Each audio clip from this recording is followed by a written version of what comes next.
प्रदेश के पूर्व मुख्यमंत्री कमलनाथ इंदौर पहुंचे, जहां उन्होंने मीडिया से चर्चा करते हुए बीजेपी पर जमकर भड़ास निकाली। कमलनाथ ने कोरोना और उसके इलाज पर प्रदेश और केंद्र सरकार को जमकर घेरा। उन्होंने कहा, प्रदेश में ना तो कोरोना की जांच हो रही है और ना ही वैक्सीन लगाई जा रही है। प्रदेश की स्वास्थ्य व्यवस्था बुरी तरीके से बिगड़ चुकी है। यहाँ लोग अस्पताल में इलाज के लिए लाइन में लगे हैं, तो कहीं ऑक्सीजन और रेमडेसिविर इंजेक्शन के लिए। इसके बाद भी लगातार मौतें हो रही है। कमलनाथ ने यह भी कहा, प्रदेश सरकार मौत के आंकड़ों को छुपा रही है। ये प्रदेश सरकार भरोसे नहीं बल्कि भगवान भरोसे चल रही है। छिंदवाड़ा से इंदौर पहुंचा हूँ। इंदौर के प्रसिद्ध हनुमान मंदिर में मैं प्रार्थना करने गया था। प्रदेश के स्वास्थ्य की चिंता करते हैं, प्रदेश की सुख की चिंता करने कि आज पूरा प्रदेश सरकार भरोसे नहीं है, भगवान भरोसे है।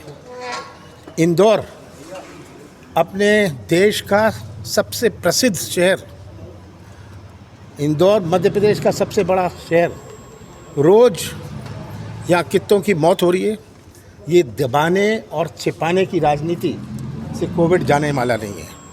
कितनी टेस्टिंग हो रही है, टेस्टिंग में 10% 15% टेस्टिंग हो रही है।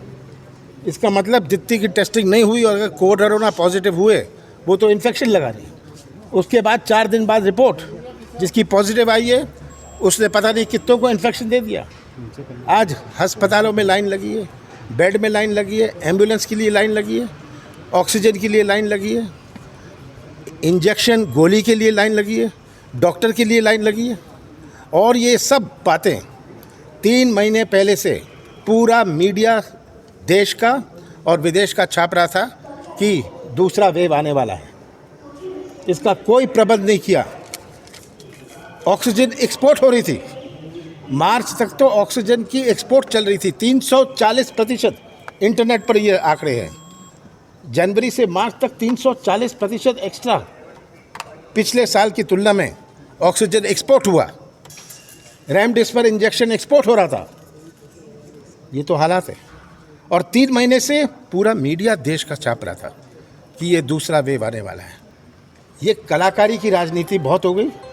आज मैं तो प्रदेश की जनता से ये अपील करता हूँ कि आप ये जो सच्चाई है, आज जो हमारा किसान तरसते है, नौजवान तरसते है, छोटा छोटा व्यापारी तरसते है, ये सब सच्चाई पहचानिए, सच्चाई अपनाइए और सच्चाई का साथ दीजिए। पश्चिम बंगाल में ममता बनर्जी की जीत और भाजपा की हार पर भी कमलनाथ ने अपनी प्रतिक्रिया दी।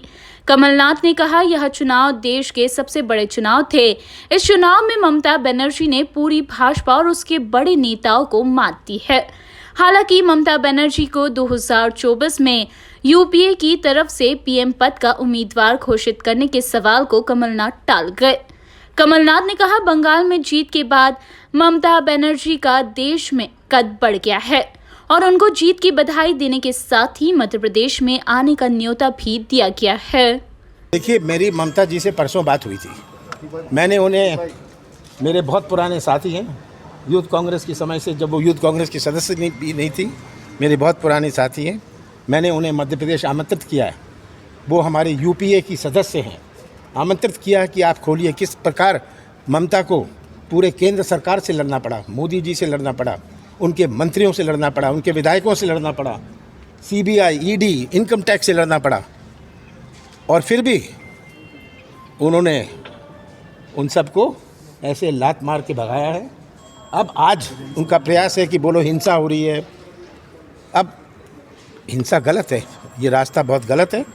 मैंने भी ममता जी को कहा कि हिंसा से आप सबको कहिए दूर रहें, पर आज ममता जी हमारे देश की अब नेता हैं, तीसरी दफ़ा मुख्यमंत्री बनी है और ऐसे मुकाबले के बाद मुख्यमंत्री बनी है। ऐसा चुनाव अपने देश में कभी नहीं हुआ जिस प्रकार का चुनाव बंगाल में हुआ है। छिंदवाड़ा से विशेष विमान से कमलनाथ इंदौर पहुंचे, जिसके बाद वे यहां सड़क मार्ग द्वारा झाबुआ रवाना हुए, जहां वे कांग्रेस विधायक स्वर्गीय कलावती भूरिया के निवास पर उनके शोक कार्यक्रम में शामिल हुए। Bureau report INN news Indore.